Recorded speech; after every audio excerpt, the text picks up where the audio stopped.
மதுரை மாவட்டம் மேலூர் அருகே ஆட்டுக்குளம் உலகநாதபுரத்தை சேர்ந்தவர்தான் சமயமுத்து. இவருக்கு கடந்த 2016ஆம் ஆண்டு மலர்ச்செல்வி என்ற பெண்ணுடன் திருமணம் நடந்திருக்கிறது.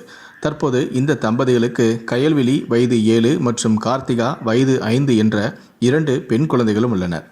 சமயமுத்து துபாயில் வேலை செய்து வரும் நிலையில் மனைவியான மலர்செல்வி தனது 2 பெண் குழந்தைகளுடன் உலகநாதபுரத்தில் வசித்து வருகிறார்.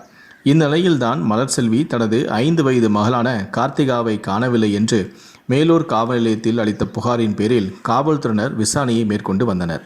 விசாரணையில் சிறுமியின் தாயான மலர்செல்வி முன்னுக்கு பின் முரணாக தகவலை அளித்ததால் சந்தேகமடைந்த காவல்துறையினர் விசாரணையை தீவிரப்படுத்திய நிலையில் சிறுமியான கார்த்திகாவுடன் விளையாடி கொண்டிருந்த அதே பகுதியை சேர்ந்த மற்றொரு சிறுமி கார்த்திகா விளையாடிவிட்டு வீட்டுக்கு சென்ற நிலையில் மீண்டும் அழுதபடியே வந்ததாகவும் தாயான மலர்செல்வி மிரட்டியபடி அழைத்து சென்றதாகவும் தெரிவித்துள்ளார்.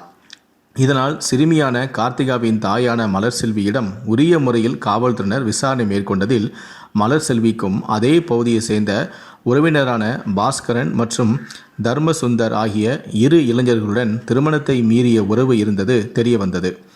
இந்த நிலையில்தான் சம்பவத்தன்று மலர்செல்வி தனது வீட்டில் கள்ளக்காதலுடன் தனிமையில் உல்லாசமாக இருந்த நிலையில் விளையாடிவிட்டு வீட்டுக்கு சென்ற சிறுமியான கார்த்திகா இதனை பார்த்துவிட்டு தனது தந்தையான சமயமுத்துவிடம் கூறிவிடுவதாக சொன்னதால் சிறுமியை கள்ளக்காதலுடன் சேர்ந்து மிரட்டிய தாய் சிறுமியை கடைக்கு அழைத்து செல்வதாக கூறி அருகில் ஆள் அரவமற்ற பகுதியில் உள்ள ஒரு கிணற்றில் தள்ளி கொலை செய்துவிட்டு எதுவுமே தெரியாதது போல வீட்டுக்கு வந்துள்ளார். அதன் பின்னர் விளையாடச் சென்ற சிறுமி காணாமல் போய்விட்டதாக கூறி உறவினர்கள் மற்றும் அந்த பகுதி மக்களுடன் சேர்ந்து தேடுவது போல நாடகமாடியதும் இது தொடர்பாக காவல்துறையில் புகாரும் அளித்ததும் தெரியவந்துள்ளது. இதைத் தொடர்ந்து மலர்செல்வியை கைது செய்த மேலூர் காவல்துறையினர் மலர்செல்வியை சம்பவ இடத்திற்கு நள்ளிரவில் அழைத்துச் சென்று விசாரணை மேற்கொண்டனர்.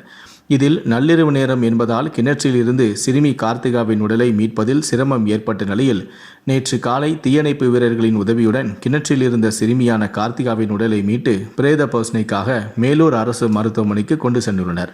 மேலும் இந்த சம்பவம் தொடர்பாக மலர்செல்வியின் கள்ளக்காதலான பாஸ்கரன் வயது 37 மற்றும் தர்மசுந்தர் வயது 26 ஆகிய இருவரையும் பிடித்து காவல் நிலையம் அழைத்து வந்து காவல்துறையினர் விசாரணை மேற்கொண்டு வருகிறார்கள். இந்த நிலையில்தான் இந்த சம்பவம் தொடர்பாக சிறுமியின் பாட்டியான காத்தாயி வயது 65 அளித்த புகாரின் பேரில் காவல்துறையினர் வழக்கு பதிவு செய்து விசாரணை நடத்தி வருகிறார்கள். மேலும் இந்த சம்பவம் தொடர்பாக தகவல் அறிந்த சிறுமியின் தந்தையான சமயமுத்து துபாயிலிருந்து வந்து கொண்டிருக்கும் நிலையில் கள்ளத்தொடர்பு காரணமாக பெற்ற குழந்தையை தாயே கிணற்றில் தள்ளி கொலை செய்திருப்பது அந்த பகுதியில் தற்போது பெரும் சோகத்தை ஏற்படுத்தி உள்ளது. இந்த சம்பவத்தை பற்றிய உங்களுடைய கருத்துக்களை கீழே இருக்கக்கூடிய கமெண்ட் செக்ஷனில் மறக்காமல் சொல்லுங்கள். நன்றி, வணக்கம்.